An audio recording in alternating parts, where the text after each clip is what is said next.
ನಮಸ್ತೆ ಸ್ನೇಹಿತರೆ, ನಾವು ಇವತ್ತಿನ ವಿಡಿಯೋದಲ್ಲಿ ಎ.ಟಿ.ಎಂ ಕಾರ್ಡ್ ಇಲ್ಲದೇ ಫೋನ್ ಪೇ ಅಲ್ಲಿ ಅಕೌಂಟ್ ಹೇಗೆ ಕ್ರಿಯೇಟ್ ಮಾಡೋದಂತ ನೋಡೋಣ. ಪ್ರೊಸೆಸಿಂಗ್ ಶುರು ಮಾಡೋಕ್ಕೆ ಮುಂಚೆ ಅದಕ್ಕೆ ಏನೆಲ್ಲ ಮುಖ್ಯವಾಗಿ ನಮಗೆ ಬೇಕು ಅದನ್ನು ಮೊದಲು ತಿಳಿದುಕೊಳ್ಳೋಣ. ಮೊದಲನೇದು, ನಮ್ಮ ಹತ್ರ ಆಧಾರ್ ಕಾರ್ಡ್ ಇರಬೇಕು. ಎರಡನೇದಾಗಿ, ನಮ್ಮ ಯಾವುದಾದ್ರೂ ಬ್ಯಾಂಕಲ್ಲಿ ಅಕೌಂಟ್ ಇರಬೇಕು. ಮೂರನೇದಾಗಿ, ನಮ್ಮ ಆಧಾರ್ ನಂಬರ್ ಬ್ಯಾಂಕಲ್ಲಿ ಲಿಂಕ್ ಆಗಿರಬೇಕು. ನಾಲ್ಕನೇದು, ನಮ್ಮ ಆಧಾರ್ ಕಾರ್ಡಲ್ಲಿರುವ ಫೋನ್ ನಂಬರ್ ಮತ್ತು ನಾವು ನಮ್ಮ ಬ್ಯಾಂಕ್ ಅಕೌಂಟಿಗೆ ಕೊಟ್ಟ ಫೋನ್ ನಂಬರ್ ಮತ್ತು ನಾವು ಯೂಸ್ ಮಾಡುವ ಮೊಬೈಲ್ನ ಸಿಮ್ ನಂಬರ್ ಸೇಮ್ ಆಗಿರಬೇಕು. ಇದನ್ನು ನೀವು ನೆನಪಲ್ಲಿಡಿ. ಬನ್ನಿ ವಿಡಿಯೋ ಸ್ಟಾರ್ಟ್ ಮಾಡೋಣ.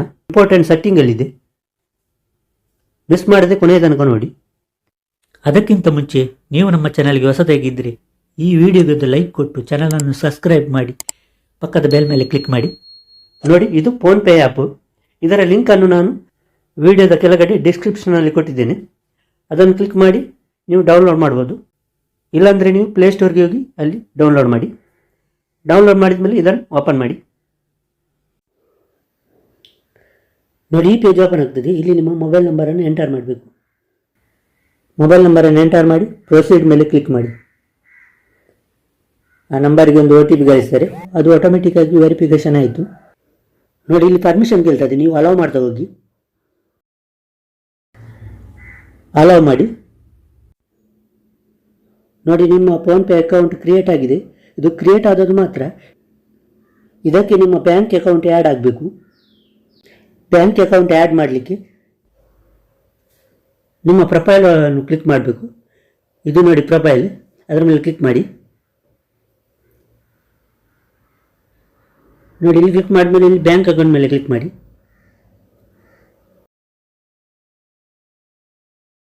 ನೋಡಿ, ಈ ಪೇಜ್ ಓಪನ್ ಆಗ್ತದೆ. ಇಲ್ಲಿ ನೀವು ಆ್ಯಡ್ ನ್ಯೂ ಅಕೌಂಟ್ ಮೇಲೆ ಕ್ಲಿಕ್ ಮಾಡಿ. ನಮ್ಮ ಇಂಡಿಯಾದಲ್ಲಿ ಎಷ್ಟು ಬ್ಯಾಂಕ್ ಇದೆ ಅದರ ಎಲ್ಲ ಹೆಸರು ಇಲ್ಲಿ ಕಾಣ್ತದೆ. ನೋಡಿ, ತುಂಬಾ ಹೆಸರಿದೆ. ಗೌರ್ಮೆಂಟ್ ಬ್ಯಾಂಕ್ ಮತ್ತು ಪ್ರೈವೇಟ್ ಬ್ಯಾಂಕ್ ಇದ್ದು ತುಂಬಾ ಹೆಸರಿದೆ. ಇದರಲ್ಲಿ ನಿಮ್ಮ ಯಾವ ಬ್ಯಾಂಕಲ್ಲಿ ಅಕೌಂಟ್ ಉಂಟು ಅದನ್ನು ನೀವು ಸಿಲೆಕ್ಟ್ ಮಾಡಿ. ನಾನು HDFC ಬ್ಯಾಂಕನ್ನು ಸಿಲೆಕ್ಟ್ ಮಾಡ್ತೇನೆ. ನೀವು ನಿಮ್ಮ ಬ್ಯಾಂಕನ್ನು ಸಿಲೆಕ್ಟ್ ಮಾಡಿ. ಈಸಿಯಾಗಿದೆ. ನೋಡಿ, ನಂದು ಬ್ಯಾಂಕ್ ಫೋನ್ಪೇ ಅಲ್ಲಿ ಆ್ಯಡ್ ಆಗಿದೆ. ನೋಡಿ, ಗ್ರೀನ್ ಮಾರ್ಕಲ್ಲಿ ರೈಟ್ ಬಂದಿದೆ.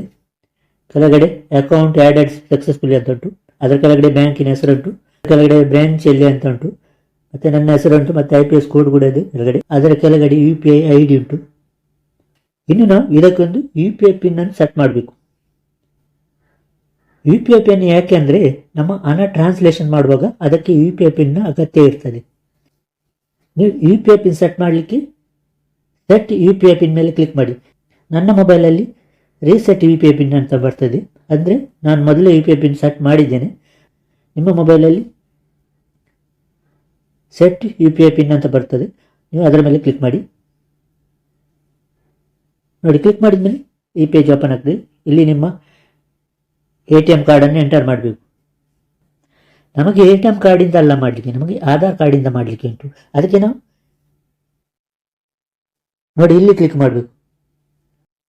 ಅಥೆಂಟಿಕೇಟ್ ಯೂಸಿಂಗ್ ಆಧಾರ್ ನಂಬರ್ ಮೇಲೆ ಕ್ಲಿಕ್ ಮಾಡಬೇಕು. ಒಂದು ವೇಳೆ authenticate using Aadhaar number option ಇಲ್ಲ ಅಂದರೆ ನಾನು ನಿಮಗೆ ವಿಡಿಯೋದ ಸ್ಟಾರ್ಟಿಂಗ್ನಲ್ಲಿ ಹೇಳಿದ್ದೇನೆ.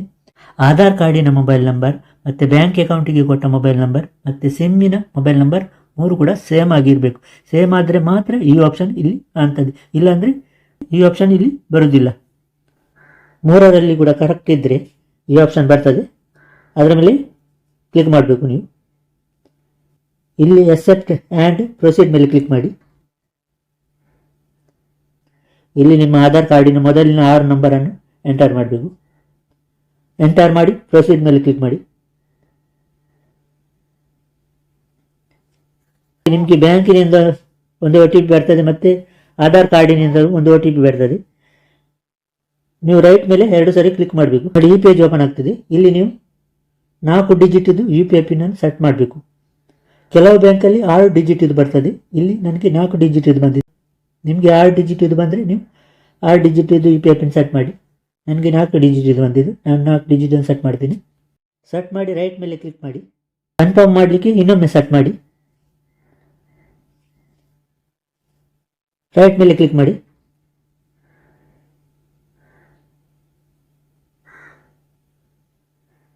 ನೋಡಿ, ನಿಮ್ಮದು UPI ಪಿನ್ ಸಕ್ಸಸ್ಫುಲ್ಲಿ ಸೆಟ್ ಆಗಿದೆ. ಇನ್ನು ಇದರಲ್ಲಿ ನೀವು ಪೇಮೆಂಟ್ ಎಲ್ಲ ಮಾಡ್ಬೋದು. ಇದು ಹೇಗೆ ಯೂಸ್ ಮಾಡೋದಂತ ತಿಳಿಸ್ತೇನೆ. ಫೋನ್ಪೇದು ಮೇನ್ ಪೇಜಿಗೆ ಬರೋಣ. ನೋಡಿ, ಇದು ಫೋನ್ಪೇ ಹೋಮ್ ಪೇಜ್. ನೋಡಿ ಹೇಗೆಲ್ಲ ಪೇಮೆಂಟ್ ಮಾಡ್ಬೋದಂತ ತೋರಿಸ್ತೇನೆ, ಯಾವುದರ ಮೂಲಕ ಎಲ್ಲ ಪೇಮೆಂಟ್ ಮಾಡ್ಬೋದು ಅಂತ. ಮೇಲೆ ಟಾಪಲ್ಲಿ ನೋಡಿ ಸ್ಕ್ಯಾನರ್ ಇದೆ, ನೀವು ಸ್ಕ್ಯಾನರ್ ಮುಖಾಂತರ ಪೇಮೆಂಟ್ ಮಾಡ್ಬೋದು.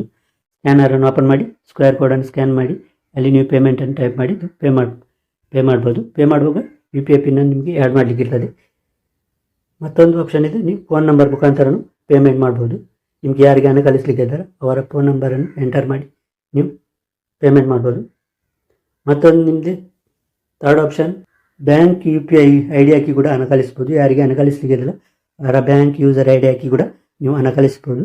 ನಾಲ್ಕನೇದು, ನಿಮ್ಮದು 2 ಬ್ಯಾಂಕ್ ಇದ್ದರೆ ನಿಮ್ಮ ಒಂದು ಬ್ಯಾಂಕಿಂದ ಮತ್ತೊಂದು ಬ್ಯಾಂಕಿಗೆ ಹಣ ಟ್ರಾನ್ಸ್ಫರ್ ಮಾಡಲಿಕ್ಕಿದ್ರೆ 4ನೇ ಆಪ್ಷನನ್ನು ಕೂಡ ನೀವು ಯೂಸ್ ಮಾಡ್ಬೋದು. 5ನೇದು, ನಿಮ್ಮ ಬ್ಯಾಂಕಲ್ಲಿ ಎಷ್ಟು ಬ್ಯಾಲೆನ್ಸ್ ಚೆಕ್ ಮಾಡಲಿಕ್ಕಿದ್ರೆ ಆ 5ನೇದನ್ನು ನೀವು ಯೂಸ್ ಮಾಡ್ಬೋದು.